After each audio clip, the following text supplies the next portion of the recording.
Hello, everyone, and welcome back to another edition of To The Point podcast. Tuesday night, normally me and Shamus are talking about Your Honor. This weekend was the Super Bowl, so there was no episode. We'll finish our recap of the show next Tuesday, but I thought for a little change of pace, we talk about some NBA tonight. We're both big NBA guys. Shamus wearing the green, sport is Celtics. Oh, But baby. how you feeling tonight, Shay? Good. Yeah, no, it's really good. I'm excited to do this. For people who, know me, I did play hockey growing up. So I really only took a major interest into hockey probably like my first, second year university. But throughout probably middle school and all of high school, I was more into the NBA. So that's what started for me. So I'm excited to talk about it. I followed it ever since because, you know, it's a great game. So I'm excited to talk some ball with you. Yes, same. And before we go to the NBA, big move in the NHL today with Pittsburgh hiring Ron Hextall, the former Philadelphia Flyer, which just seems crazy that he's going to be working in Pittsburgh, and Is Brian fun. Burke leaving Sportsnet to become the president of hockey ops. So, what was your reaction when you saw that come up in your timeline? I was excited. I think that Hextall is underrated. I know he got let go from Philadelphia, and but I think he made a lot of great moves there. And you know, I they're two big personalities. I don't know if Hextall is the same snapshot he was when he was a Mhm. goaltender. People who remember Ron Hextall playing probably remember that he was a strict psychopath on the ice. But it's good, and to see Brian Burke back with the team, it's actually really exciting. Like, he's a very, very smart guy.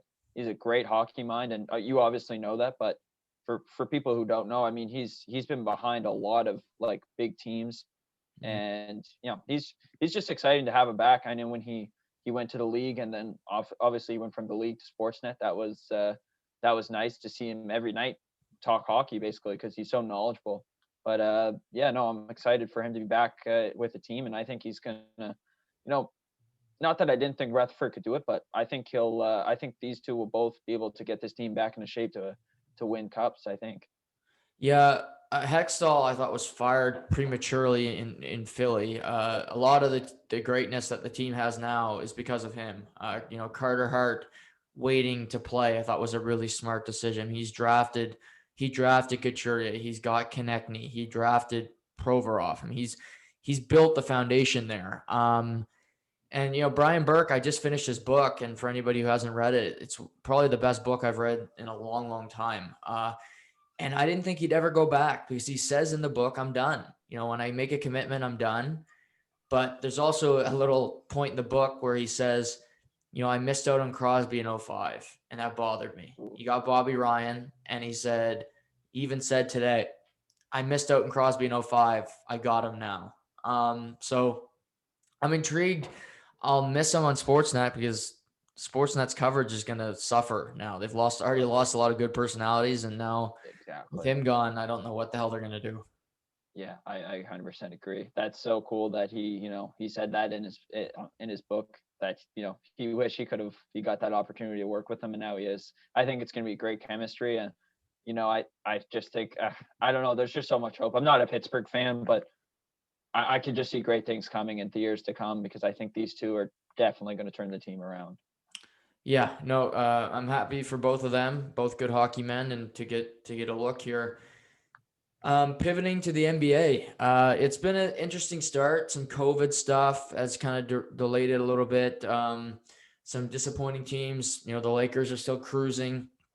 Winning the past two in overtime. But start the year, maybe one or two teams for you, Shay, most impressive, and then on the opposite, disappointing for you to start the 2021 campaign. Yeah, I think that, I mean, this is an easy pick, obviously, you'll think, but the Utah Jazz being right up there in the top of the West, I Mhm. think they've came out hard. I think they had a really tough battle against Denver in the bubble, and I thought that was one of the most entertaining series of all of them. And to see them come back and really, really start the season strong, I think that their guard system is just so deep. Mhm. You think of Mike Conley, you think of Donovan Mitchell, Jordan Clarkson's been a great offensive plug off the bench. They just got a deep team, and I don't know. It just seems like to me that they they've figured it out. The last 4 years they've been in the playoffs, but haven't made it to the Western Conference second round twice. So I'm just really excited to see what they can do. I think they're going to make a big splash this year. It's funny enough, the two of the teams they lost to, they're 19-5 right now. Two of the teams they lost to were the Knicks and Timberwolves. Yeah. Two I consider garbage teams. Like two teams they probably look back and probably thought, okay, a couple guys just maybe had off nights or weren't playing. Right. Yeah, they've been spectacular. Yeah, I did a podcast for the season with Billy, and they were my sleeper. I didn't have any, I didn't know why, but I just felt they had something there. And I think it shows a lot of character from Quinn Snyder and from the team that Donovan Mitchell and Rudy Gobert could put their differences aside. Gobert really started the whole COVID in sports outbreak and really changed the world when he started touching the mics, and then he tested positive, and then Mitchell tested positive days later.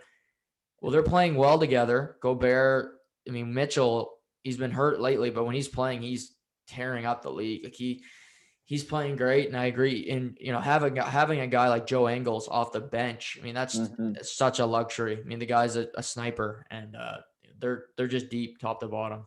No, I love Joe Ingles. He's a menace. Like, and you're right. Got to have a guy like that off the bench, on most teams probably could be a starter, is unbelievable. But they're like right now, I think they're either top 3 or top 2 in rebounding, and I think that's so crucial to the game. Like that you can be that, just have boards all the time. It just takes away opportunities from the opposing teams, right? When you're in your own end and when you're in their ends, it's just giving yourself those opportunities. So I think that's great. And another thing too, they're one of the best defensive teams in the league, and I think that's really, really shown when they've played the better teams in the league, and that's how they get those tight wins, I would say.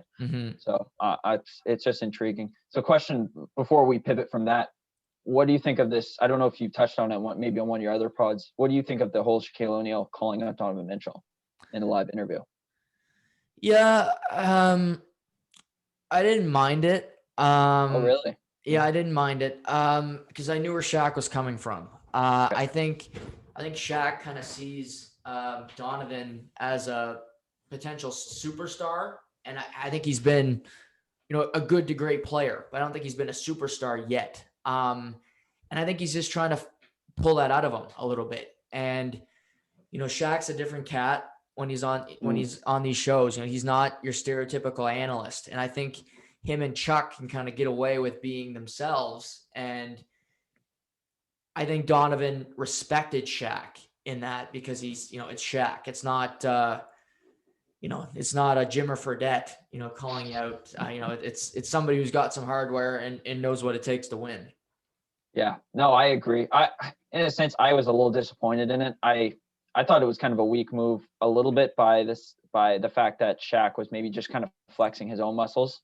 Right. That was my first kind of taste at it. I was like, okay, he's basically just saying like, I'm the guy who's won 4 championships. I'm the former league MVP. And I would understand if he made those comments and Donovan Mitchell was walking around like he owned the place, like he was the owner of the NBA, and maybe he has done something like that. I don't know. I haven't read anything about that, but maybe you could have said that to Paul George. Yeah, exactly. Maybe humble his ass a little bit. I know we'll probably get into the Clippers later, but yeah, it was just, but to make a point, maybe you're right. Maybe that's the lighting the fire under Don Spider, because you're right. When he's on the court, he's a dangerous player. Yeah, I'll just mention quickly, the Phoenix Suns. I think they're 4th in the West right now. Devin Booker, when he's playing at an elite level. I think DeAndre Ayton's taking his game to another level too. Again, rebounding. He does that in spades. He works hard for boards, and then you got Chris Paul, who is one of the top 10 best passers in the history of the league. So credit to Phoenix and for having a really strong start to the year with a new roster. Yeah, no, I agree. They were, and to your point, I had them written down as my second, kind of like in quotation marks, because they're just as easily could have been there. They've done a great job of kind of turning their team around. And it's funny what a couple of veteran players does to such a young team. You get Jay Crowder and Chris Paul in there, and now I would say they're a playoff team at least, because For sure. that's what it takes. I know there was some funny stuff going on with DA last year, right? With I don't know what was it, steroids or Yeah, was I it a think he handful of got drugs? caught for PEDs there. I think he took some Barry Bonds, Yeah. Yeah. HGH or something, you know. So yeah. Anyways, like maybe that's a little slap to him. It was just a little slap to reality that you can't do that because the league will catch you sooner or later. And then, Mhm. but now you're right. Like he's gotten off to a great start as well. So I'm really excited. I hope Phoenix makes the playoffs. They very much deserve it. And so does Yeah, and they're Denver. fun to watch. You know, they'd be fun to watch in a playoff series. Just play against anybody. You know, I think so. How about disappointing? Who's been disappointing you so far this year? Disappointing. I'd have to give it to your squad, Dallas. Mm, I'm just not impressed. They have some would say a league MVP type player on their team, and it's like what have you done for me lately? It's not a lot. It's tough to watch because I mean, and he's kind of lost his funk too. He's kind of thinking, yeah. what what am I playing for if my teammates around me aren't going to play? Porzingis, just with the inconsistency of being in the lineup, it's just a factor for me. Like if he's if he's 100%. gonna if he's gonna be your number two, he's got to be your number two a full 82 game season. I mean, obviously not this year with COVID, but in a regular year, like he's got to be there night in, night out for you. And I mean, you made a great point on that opening podcast too, with the when you did your podcast with Billy about kind of the season preview of the NBA. And you said that one player that would be the biggest impact was Steph Curry for Philadelphia. That's Hmm. what they're missing right now. Yeah. It's evident, like they miss that guy on their team because he was crucial, and I would say like the 3-point department and just being a solid guard 9 in 9 out for them. They don't Mhm. have that anymore. Like Josh Richardson was the guy that I think they wanted to replace, but it's just not him. No. Yeah. Seth Curry's been playing pretty damn good for Philly. And yet Doncic, he just he doesn't have it night in, night out either. I think he's not in great shape. I think that's evident. Mhm. I'm not saying he's James Harden when he was in Houston, but he doesn't look as fit as some of the other players in the league. LeBron's big, but he doesn't look out of shape. He's just a big man. Yeah. Doncic, you know, he just doesn't look as in great a shape. His free throw shooting, Poor. I don't get for centers, I don't understand how you could be that bad. But him, like Lonzo Ball, like these guards that Ben Simmons that are free throw shootings at like 55%. That can't happen. Like that's inexcusable to me for him. I I agree. I don't get it. Like, oh, It's that's weird how he's a great shooter from most other places, but mm, when it comes to the line, like why, like you can't be at least a 85, 90 point, 90 percentage guy. Like mhm, you're right. It doesn't make any centers for centers. I mean, I get that sometimes you're going to be a weaker shooter. You shouldn't be, but sometimes you will have to. But for mhm. anyone else, I mean, it should be just clockwork get up to that line. Yeah. And yeah, Porzingis. I mean, he's just he's a great player that's never a great player because he's never there. He had so much potential, and the Knicks didn't get a great haul for him. I think that no, that trade still didn't work out that great for the Knicks. Frank Ntilikina, a lot of people remember him, and oh wait, he's not even CJ, playing this year. So that's yeah. but yeah, they've been a major disappointment. I agree. And then I think the Heat have been a major disappointment, but for another reason. I mean, they've been decimated by COVID. Mhm. It's really gone unreported because their season's been so terrible. But Jimmy Butler's missed half their games. Bam's missed 7, 8 games. Tyler Hero. It's tough when you have your starting bench players to players that don't even really play night in, night out. So the Heat, tough record and it's not really their fault, so to speak. Yeah, I mean, it's whatever state you play in. Like the state of Florida clearly doesn't take it as seriously. So, I mean, it's gonna impact your team as well because the more cases you have, the more likely you're going to get COVID or you're going to Mhm. be on a COVID list. So, yeah, I mean, they still have 9 or 10 wins, which is great. But for the Miami team that's just coming off, you know, a finals appearance, you'd think that they'd be 4 or 5 right now. Yeah. That's what I kind of predicted. I was like, okay, they're going to be hungry. Jimmy Butler's going to be hungry to get it, but you're right. It's not really their fault, but yeah, here we are. Yeah, them and the Raptors are kind of 8th to 10th right now. I think they both will eventually make the playoffs. I think they're both better than the Knicks, better than Cleveland, teams like that. So Yeah. I think they're disappointing, but I think they'll turn it around. A team that's dealt with some COVID problems are your Celtics. I mean, Jason Tatum seemed like he missed, close to a month. Different protocol, and he got COVID, I think, and then Jaylen Brown missed some time. So what do you make of your Celtics so far, and how about their prospects moving forward? Yeah, no, and I think Boston's still good. I mean, they're not where I'd like them to be, clearly, as a fan, but I'm not worried, and I'm not worried because I think that they'll come back from this. I think if Tatum and Brown are in the lineup, they're a threat. They're both threats. Like this, they've got unbelievable skill and talent on both of them. And I think when Tatum was out for his 5 or 6 games, you saw Jaylen Brown just take over. He was, his playmaking was better. I thought his defensive got a little bit better. And the team still struggled. Don't get me wrong. Without Tatum in the lineup, they're not even half as good as they'd like to be. But yeah, no, it's okay. Like I'm not upset with the season so far because everything's so tight. The Eastern Conference in that middle pack is so tight, Juggy. Like I really think it'll stay like that, probably all the way up to the All-Star game. But I think they will break away eventually. I just think that they have to have a healthy lineup. I think both those guys got to be in that lineup. I know that Smart's out now, I think, which is going to hurt them defensively.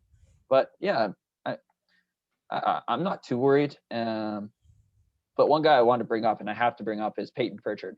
I think as a late first round pick, I mean, this guy can be something. He's got a little spunk in his game. He's a 50. I think he's like a 40. I have it written down here.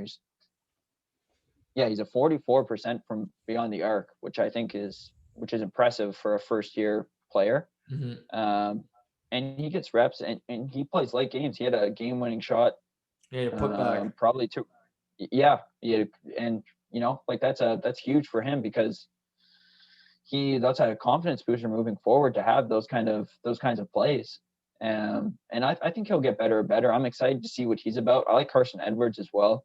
I think he still has a lot to show, but I just like his game. He's a fast, like kind of quick forward that can make plays sometimes.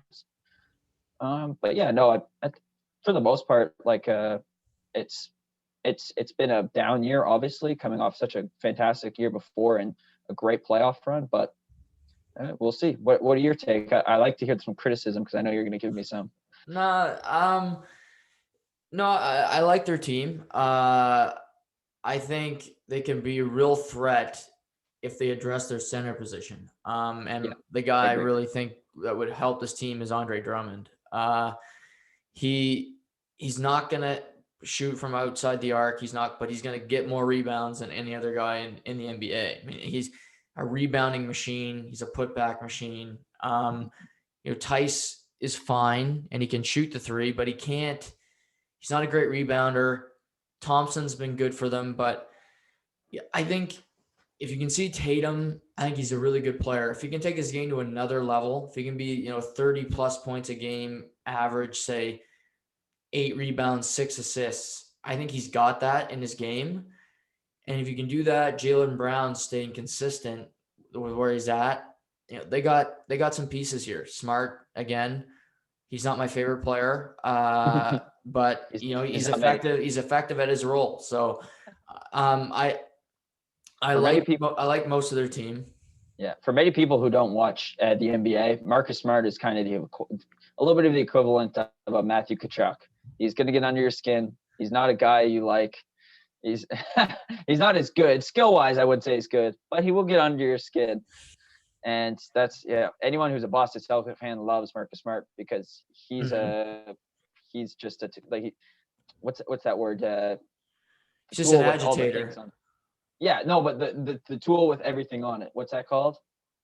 Oh, you're asking the wrong guy about tools. Oh God. Anyways, I he can just can't do. put in a light bulb, man. Yeah, he's he just does it all. He's a rebounder for a guard. He plays defense, hard defense, but he scores when he needs to. Can make that big 3-point shot. You know, anyone's a Celtics fan, like I said, loves Marcus Smart. Loves Marcus Smart. Yeah, it's hard not to like him. I don't really like him, but so I guess not that hard. But he reminds me more of a Maxime Lapierre than a Matthew Tkachuk. No, I'm just kidding. He's kind of like a Sean Avery for me, and I appreciated Sean Avery even though I didn't really love all his antics. He was effective at his role, and he got in people's heads. And Marcus Smart does the same thing. It happened with him and Lowry in the bubble, and him and OG got into it, and it wore on the Raptors as the series went on. Yeah, exactly. And I never mentioned, but that's a great point about bringing in Andre Drummond. They need to address that center position. I think Danny Ainge tried to do it with Tristan Thompson this year. Yeah. Thompson's a decent rebounder, but he's not a starting center. Mm-hmm. Neither is Tice. I love Tice. I think he's great. He's been with the Celtics for a few years now, and I love his game, but he's a backup. He's a role player kind of. So yeah, I think two things they need to do. For one, Kemba Walker's not strong enough defensively to maybe, Yeah, he's a maybe. liability. Well, he can't shut down the league's best guards, right? Yeah, him versus Damian Lillard. You know who's winning that battle 9 times out of 10. Yeah.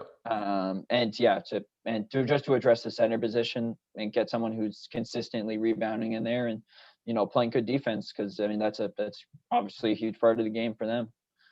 And not that they're not a bad defensive team. I think they are a pretty good defensive team, but good type. Yeah, no, yeah, they're right there with the Milwaukee's, the Phillies of the world at the top of the East. So they've had a pretty good start, and they're in a good position if they can find their game here. They actually play Utah tonight, so that should be an interesting game. I hate it though. It's all those late games, baby. That's like 11 o'clock. I can't stay up that late. I need my seeds. PVR. Oh, I could PBR it, I guess. PVR. Yeah, If you can't watch it now, watch it later. I do own that. Yeah, there you go. Pivoting to the Western Conference, we mentioned the Lakers off the top, defending champions. They've looked pretty damn good to start the year, even with Anthony Davis not playing his best basketball. LeBron, who said he wasn't going to play every night, has been playing every night, which doesn't make a whole lot of sense to me. But good on him. But I'm sure you see the Lakers as a clear threat out west. But who is there any teams that you think could actually give them a run for their money come playoff time? Short answer, no. They're just too good. If there was a team, and I have them written down, but I'd say it's a long shot to beat them. They have a shootout maybe with Brooklyn. I would love to see a LeBron versus Kevin Durant, James Harden versus Anthony Davis, and all these stars in one matchup. I think it would be the most entertaining finals. But the Nets suck at defense. Yeah.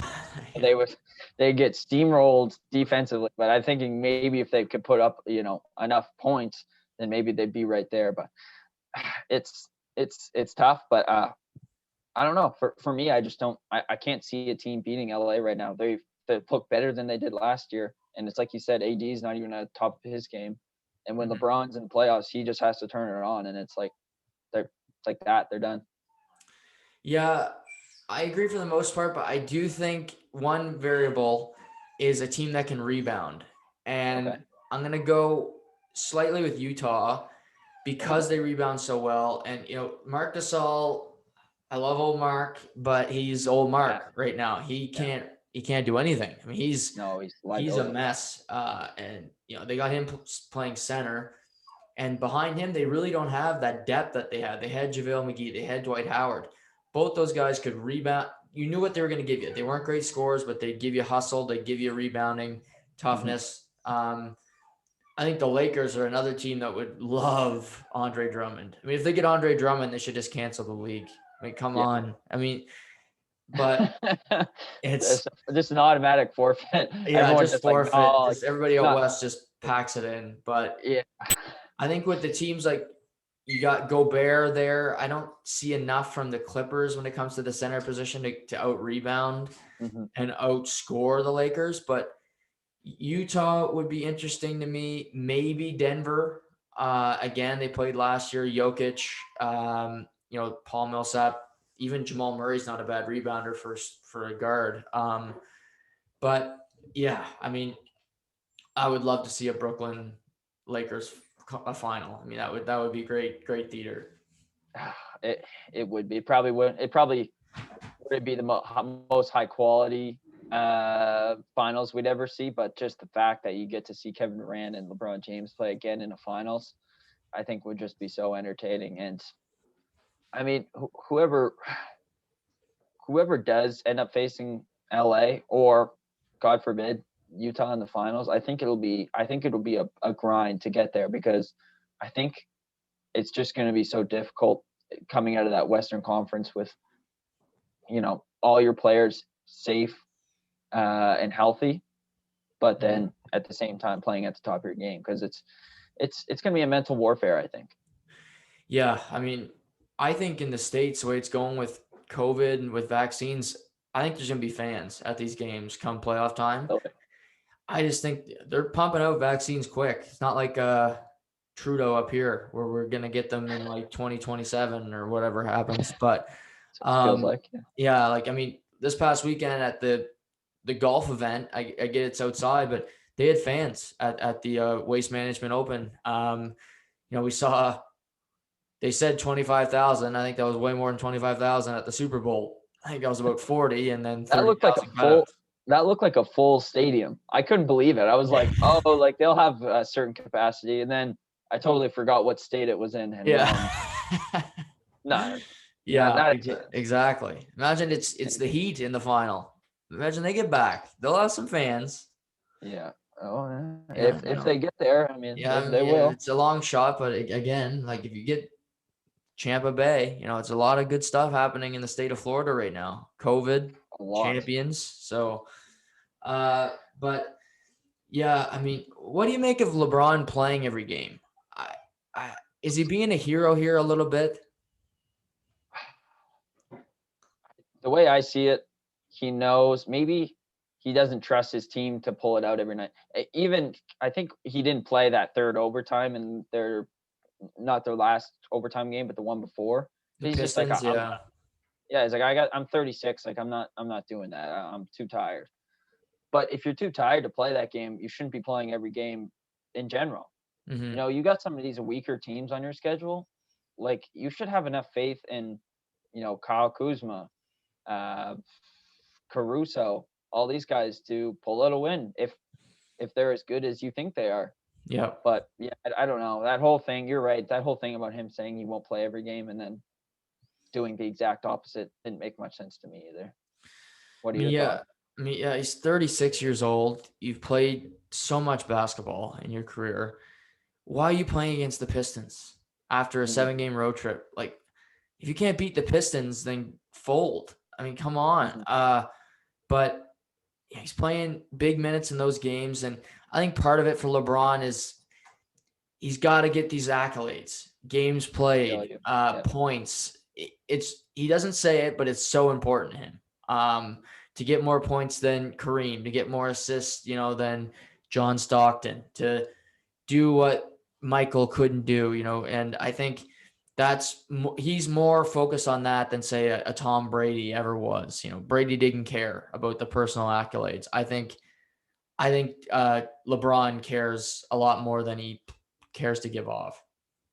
Yeah, I feel that too.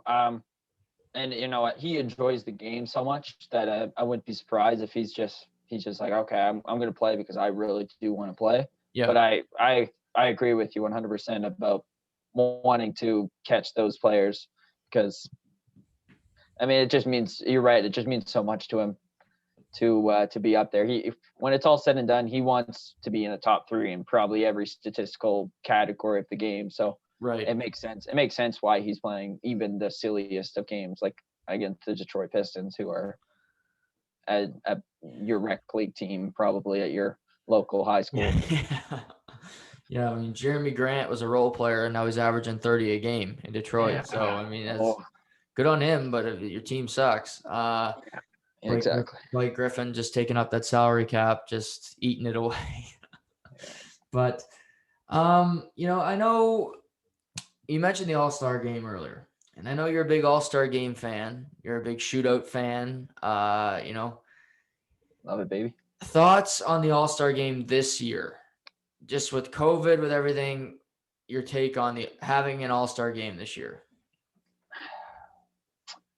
The All-Star game only works, Shuggy, if the All-Stars want to play, and the Mm-hmm. All-Stars do not want to play. On top of that, you're going to announce it like a month before. That seems so silly to me. Like, not have it ready at the beginning. This is something that they should have planned out at the beginning of the year. I think they said that they were not going to have it, and Yeah, they then did. they Yeah. just went back on it. They're like, no, we're going to have it in Atlanta. Yeah, and it'll be all fine. And if you don't play, well, you're going to be fined. Like, it's so, it's just, I don't know. It's almost silly. Like, we're in a pandemic. Give these guys a little break, a little rest. Have them play a great second half of the season, and and then get them right into the playoffs. I mean, if you want to do this effectively, don't waste time on this. It seems so stupid. And you're right. I am a big All-Star guy. I have to admit, the All-Star game is not entertaining whatsoever. But at the end of the day, just name the All-Stars. Just, okay, this guy's got named All-Stars. Well, in the stats, and when it's all said and done, that's an All-Star game under their belt. They don't actually have to play the stupid game. Mm-hmm.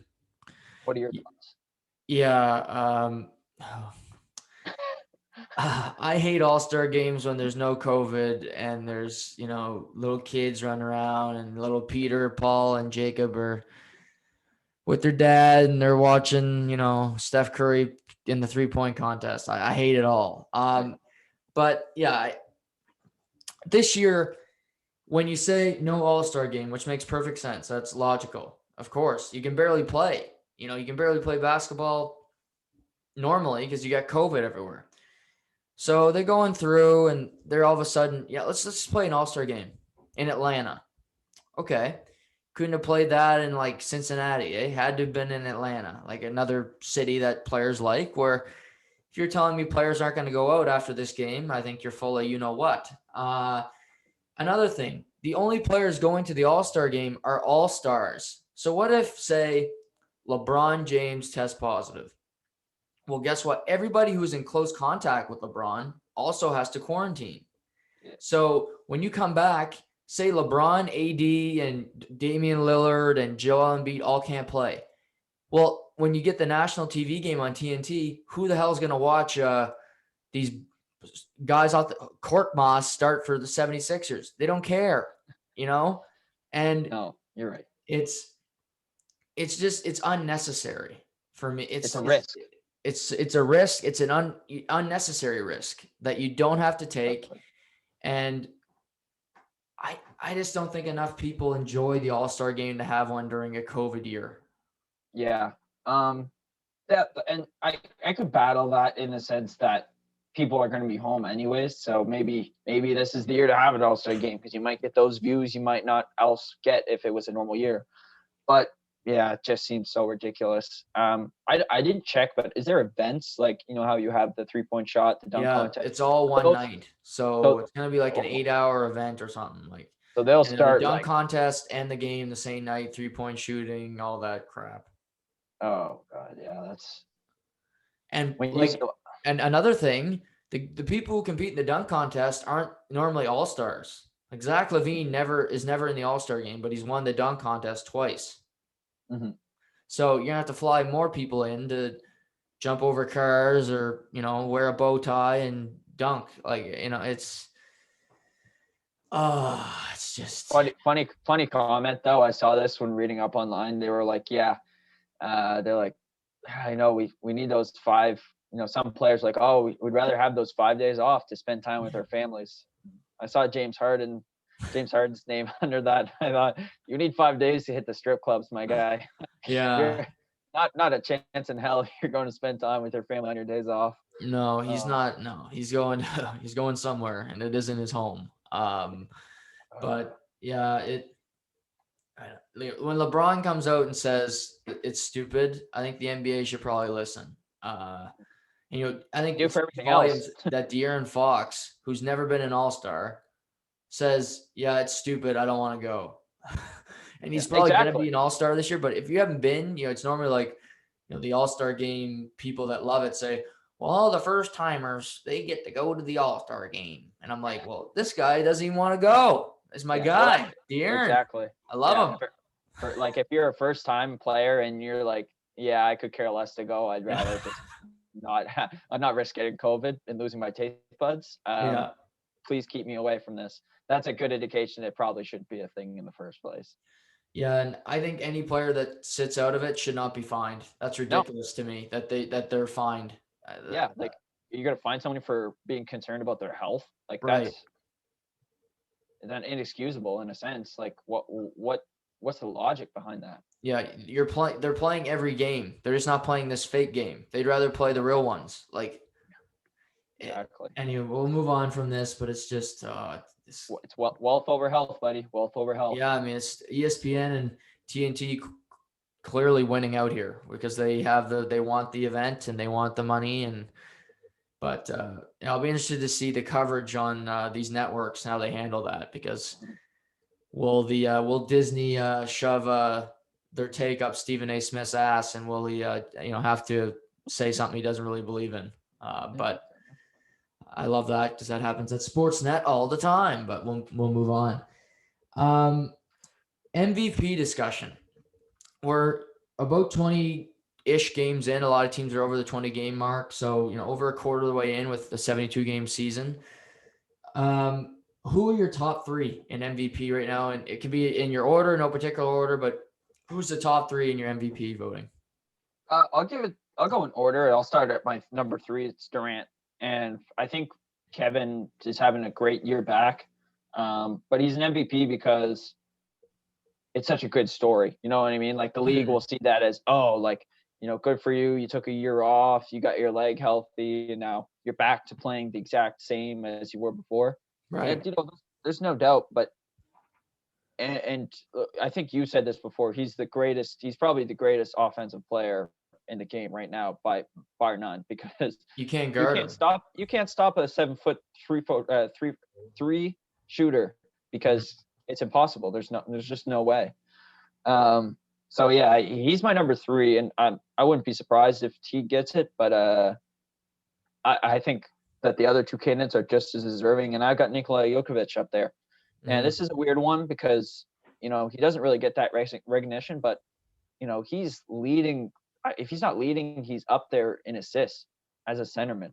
Yeah. Stuff, and that's just not heard of. Like I don't know, like, and he's always been a fantastic passer since his first few seasons in the league. Yeah. So I'm not gonna be. I'm really not gonna be surprised if he gets a mention. I'd love to see him get a nod. I don't think he will, just because the market he plays in, and maybe he just doesn't get the recognition because there's so many other great players.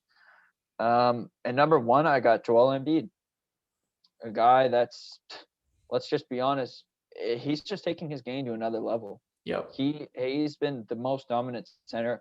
I go back and forth on this. I say who's the better center, but at the end of the day, if I'm making Joel my MVP, that answers it for me. He's.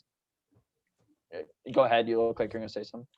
No, I think him and Jokic are such different players, so they're hard to compare, right? Like Jokic, he's more. You could say he's like a point center. Like Embiid's just a dominant low post threat. I mean, he can shoot the 3 from outside, but you get him in the paint, nobody's taking him. Like he will, unless it's Marc Gasol 2 years ago. Right now, he can't be stopped in the paint.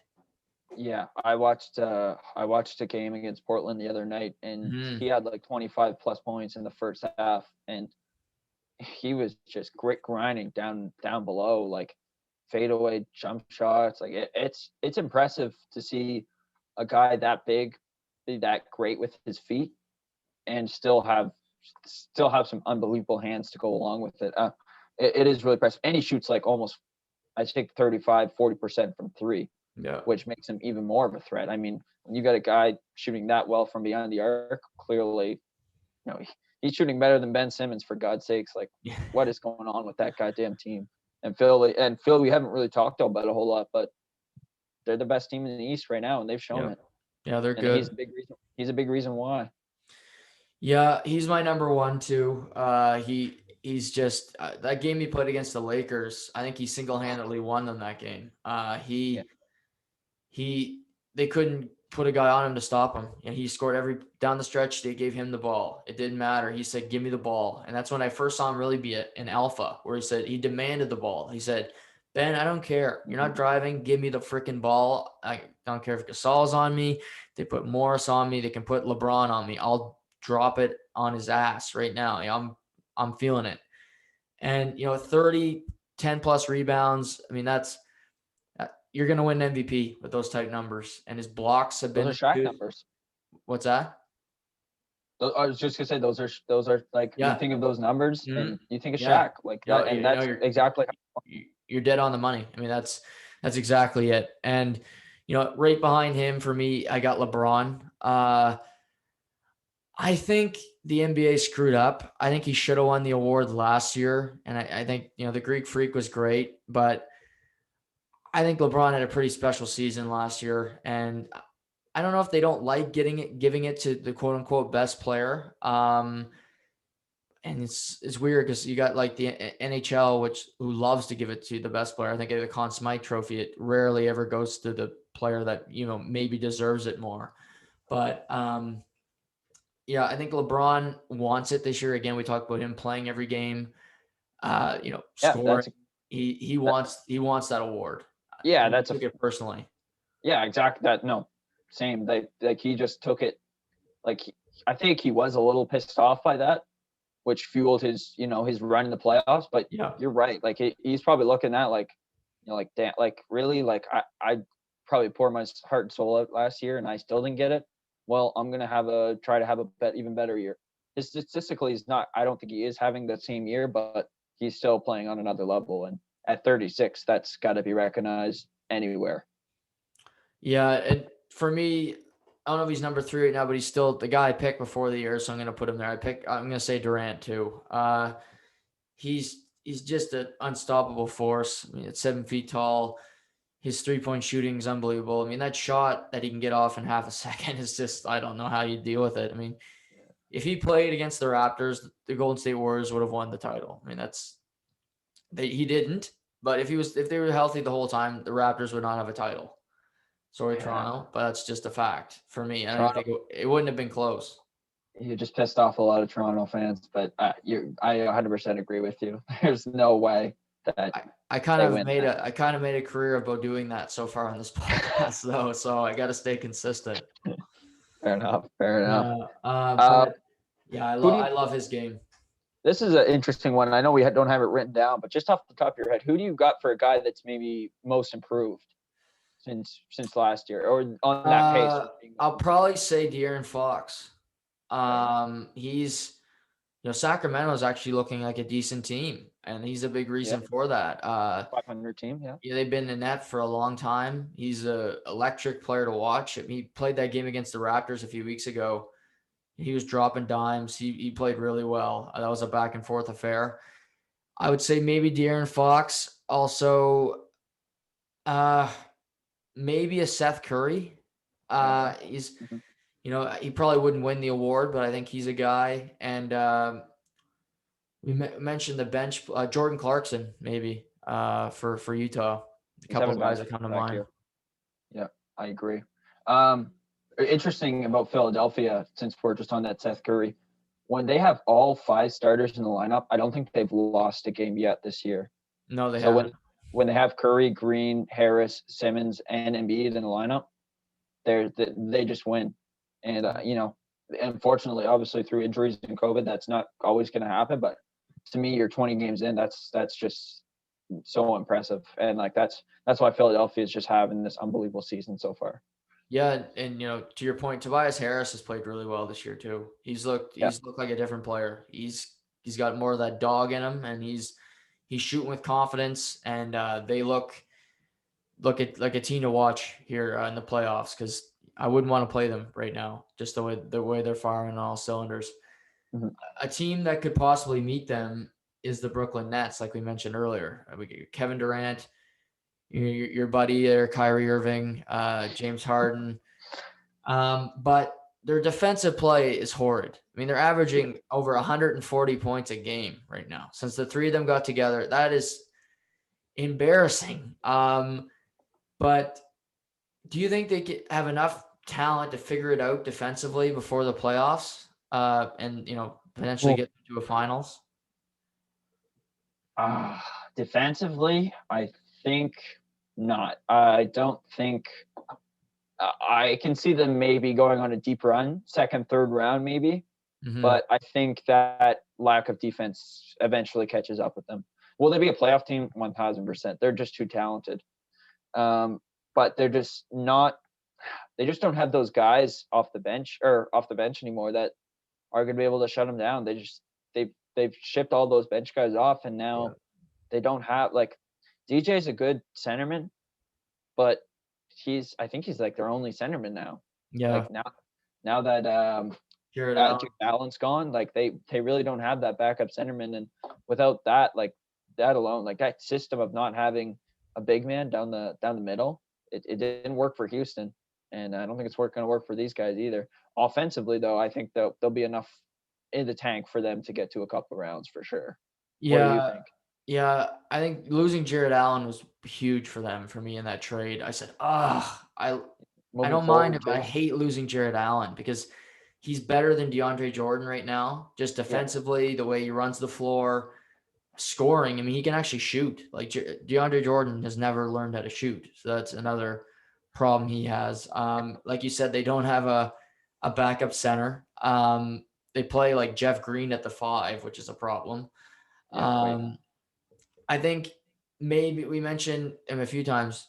Drummond, if they could make a push for him, I think maybe I don't know if Atlanta will want to part with him because he's playing great ball this year, but Clint Capella, he played with Mm, Harden. He plays his tail off. I'll give him credit. He works hard for boards. He great rebounder. great rebound. He can put backs. Like another even a guy, a sleeper guy, maybe Valanciunas. He's on the last year of his deal. Maybe you make a push at him. He had a big night last night against the Raptors. I mean, 20 boards last night. So somebody that's not going to be the focal point, but just do the dirty work. And You don't need a scorer. You just need somebody who's going to be able to defend and get those offensive rebounds and kick them back out to Harden and Durant. That's right, what you want. even a JaVale McGee wouldn't be a bad ad. Yeah, and I think they will make that move, Juggy. To be honest, like I think they're probably going to have to go out and address Mm-hmm. that center position. I think DJ's a great backup center, Yeah. but he's just not a starting center anymore, which is not his fault. He's just being asked to play that because they don't have anybody else. Right. And yeah, I mean, we'll see what happens with them with that position, but I think they've looked good for the three of them when they're distributing the ball. So that's a positive for them. They haven't really gotten stuck on one guy. I mean, Kevin Durant doesn't need to shoot that many times. He can shoot 18 times and score, 35 if he really needs to, because he's just that efficient. Kyrie Irving, he's played well this year. I think he's a guy I don't really love.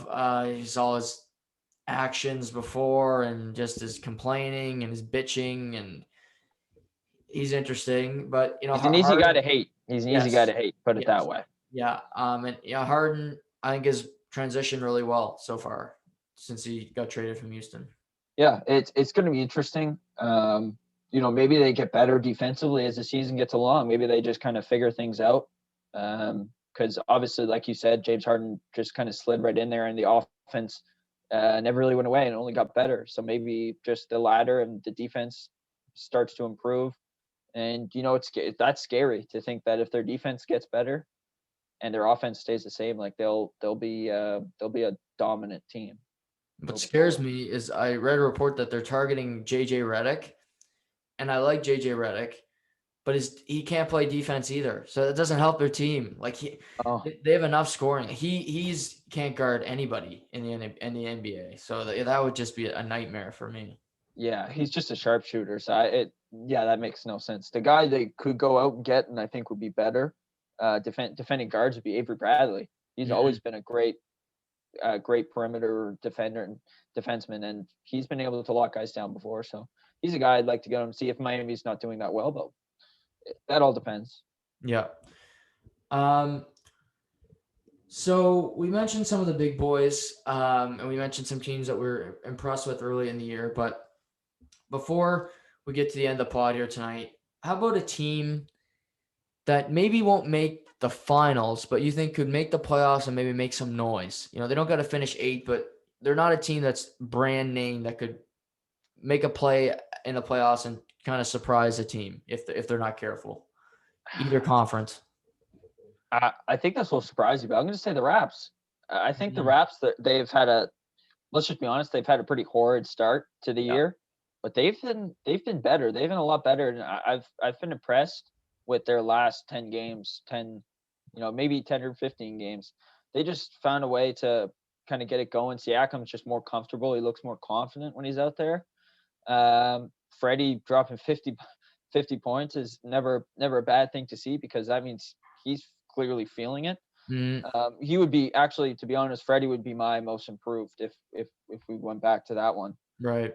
Um, but yeah, no, I just see them doing it, and because they have that experience before, they could maybe surprise. Like if they ran into, I don't know, even if they ran into Boston. Boston, yeah, they came into again. I think they'd surprise Boston because I think Boston would go in overconfident, and I think the Raps would maybe get a shot in there. What the Raptors need to do is go out and get a big man, Yeah. and I mean that's just clear. And a guy I think I thought of if they weren't playing well, but they are playing well. I thought maybe go and get a LaMarcus Aldridge, Right. kind of a veteran big man that's still able to produce a little bit of offense. But San Antonio's having a great year, so you'd have to find somebody else, I guess. Yeah, and that's my team, the Spurs. Oh, I think they're not going to finish 4th or 5th. I think they'll drop, but you tell me they play the Clippers, they can't give them a little scare. The Clippers are a team I don't trust to say, in my life. They even if say San Antonio got a Phoenix who's better than them but doesn't have the playoff experience, things of that nature, I think they can give them a scare. They don't have an overly talented team, but they have a bunch of workers that have had to fight to get to the NBA, and they're just a scrappy bunch, and I think they're never going to quit. That's one thing about Greg Popovich's team. So it wouldn't shock me to see them win a playoff round this year. Just I would love whatever it. it's It's with DeRozan's last year too. You just love to see them go on maybe a little bit of a run since they went out and got him, right? Like right. I agree. Like they're a team that I really hope goes deeper into the playoffs than they usually do. Fun fact: before last year, do you know the last time that the Spurs organization missed the playoffs? I think it was 22 years, right? Or 23 years. 1997, the year I was born. I Uh, I almost couldn't believe it. I was shocked to see that stat. Like that's yeah. and yes, they've had one of the best teams over the last 2 decades. But at the same time, that's coaching.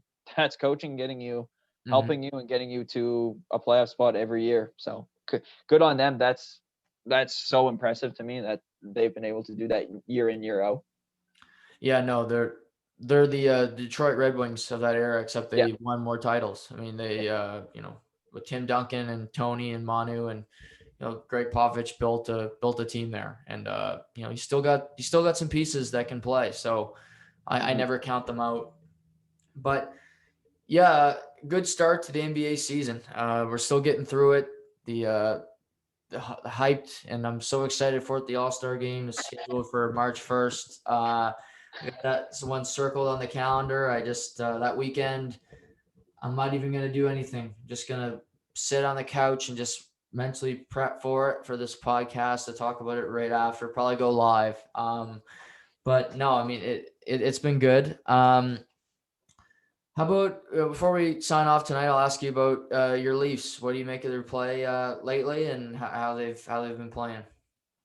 Uh, I think they've done that for themselves. They've just played they're unbelievable. But I will say this: if there was a time for that to get shut down, it's tomorrow night. I think. Mm-hmm. I think the rematch with Montreal. I think Montreal's got a little bit of bad taste in their mouth after what happened in their last game, and I think it's going to be scrappy. No Simmons either, and that's going to be very tough because he brings that kind of it factor on their top six now that Jumbo's gone. So I don't know, but I love Matthews for the Rocket, baby. I think he's going for it. I don't think there's a soul that can catch him. I think he's just gonna snatch it. Yeah, the only guy I could say is Connor McDavid. I Yeah. think he could do it just because he gets so many opportunities. Matthews has been playing great, and he also caught a break with Ovechkin being out with COVID. Mhm. And obviously, number 88 up in Boston having off-season surgery, who is pretty Yep. damn good himself. So, He's off to a hot start. oh I will my say that. God, my God. That poor division. Yeah, If that team wasn't good enough already. that's why Philly's got so many COVID cases today. They don't want to see them. Yeah. But yeah, Pasternak is just what a player. But yeah, I agree. I think if Matthews didn't win the Rocket, I'd be surprised. I don't think he's going to win the Art Ross and the Ted Lindsay like the Leafs media have been preaching, and the Selke Award. But I think he's definitely right up there for a cup for I think the Hart Trophy right now. I think he's probably in the top 5 in that award early in the year, and he's obviously leading the NHL in goals. So he's playing his best hockey of his career. So kudos to him. Yeah, exactly. Yeah, it's been a good. We'll have to get on for a hockey talk, and also baseball is just around the corner. I want to talk a Mm-hmm. little bit of baseball too because I'm excited.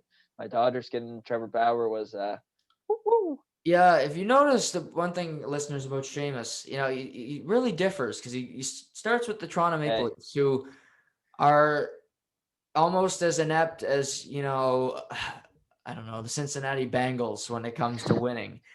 And then he goes to the Celtics, who had a lot of success, and Paul Pierce, he's on the wheelchair, he's just he's shitting himself, and he comes back, and they've had a lot of success. wow. Then he goes to the Dodgers, who didn't win for a long period of time, but they won quite a bit back in the day. They spend more money than anybody. So it's just if you look at my friend Shamus and how he picks his teams, it's funny. It's funny. I don't know. It's a lot of big Man, markets. A lot of big markets here. one thing I taught myself is you can't just stay in one city. Yeah. Most people are like, "Oh, you're a Toronto Maple Leaf fan. You must be a Toronto Raptors fan." No, no, you can't. To stay loyal to one city is just ridiculous. My good friend Lip Lawson taught me that. Actually, he's a fan of. He's like me. He's just a fan of different cities, different teams. So no, I just enjoy it. I do catch a little heat for being a Dodgers fan, but hey, once in a while it pays off. When you win a Mm-hmm. World Series, it pays off. So Yeah. If they that's don't win the World Series this year, I mean, I'd be surprised. yeah, it'll be interesting. We'll see. I'm a lot going on. Old Nolan Arenado too. He's chuckling around. I wouldn't be surprised if he sees another shift before the end of the year as well. So, anyways, I just want to put that in there. Little baseball talk maybe No, coming up. absolutely. We'll get to it all. With football now past us, unfortunately, a lot of How, we played. how's how are you coping with that? Going back to the gym must have helped. Yeah, it did. This morning it was great. But I think Sunday will be the worst day for me. When I Oh, wake the up and next I'm like, Sunday. there's nothing like I'll probably just turn on the Pebble Beach Pro Am and just watch it because I'll need to watch something, with some sport. with a frown on your face. You Yeah. you always had a hard time the Sunday after the Super Bowl. I remember that for 2 years of living together. It was a rough Sunday Oh, it morning. was just miserable. Like it's just I can't even enjoy it. Like I'll watch golf, I won't even be able to enjoy it because it's there's no football. Yeah. But I'll get past it. Hopefully the CFL can come back this year. I really hope that league can come back because it's an historic league here in our country, and I know a lot of people don't really love it, but it's important for Canada, and I just hope it can get back on good footing here. Yeah, especially missing it last year too as well. I mean, Exactly. even for a non maybe CFL fan like myself, I don't love it. I follow the standings, follow the players, but yeah, being able to, not even follow that kind of feels like there's a little bit something missing, a little hole missing a little bit. So for you, a real fan and someone who loves it, I can understand why. Maybe excited to see if it's going to come back this year. Yeah, no, great podcast tonight. NBA, we'll do it again down the stretch. Like you said, baseball, we'll talk about your Maple Leafs and if they can beat the best team in the Canadian division tomorrow night and Saturday. They'll prove a lot if they win either one or both of them, and that'll be a big statement. But what's on tap for you the rest of the week? Rest of the week, just stay busy with work. Busy season, baby. Just got to keep that grind going. I looking forward to, I don't know, a little bit of hockey, a little bit of not a whole lot going on here in the old SJ. Might go see my good buddy Dawson, give him a good licking on how bad the Sens are doing. But that's about it. What about you? What have you got going on? So this week, I'm doing probably do a podcast tomorrow night. Then me and Craig are doing one Thursday night with a scout for the Dallas Stars organization, Shane Turner. Nice. Interviewing him. So that's exciting. And then your cousin will make his first appearance here on the podcast. Creighton Fillmore is gonna join me Saturday morning, and we're gonna be talking about our Mount Rushmores in sports. It could be 10 guys on the list, could be 2. It's everybody's got a different opinion on the greatest and your Mount Rushmore. So we're going to talk about that this weekend. So tune in for that. So this interview with you and Greg, is that like a combo interview, or is that just you one-on-one with Turner? No, yeah, it's a combo. We kind of go back and forth. So, our first one was last week. I think the interview is really good. You guys can check that out on the FDS Podcast Network on Facebook. Love it. With Trent Mann. But we're going to try to do a couple of these interviews every week, at least once a week. So that's kind of our plan right now. So, man, looking forward to it. Got some new content coming, and I can't wait to listen to the Mount Rushmore too. That should be a good one. Yeah, I mean, probably a lot of Blackhawks and Denny Savard and a couple other guys maybe make that list. Old JR will be making that list probably for FTT. Exactly. But no, everybody have a great week. You're back in Orange, so do the stuff you couldn't do before. Do it safely, but enjoy it while hopefully we can keep it in Orange for a length of period of time here. But for Shamus, I'm Noah. Everybody have a great night, and we'll talk soon.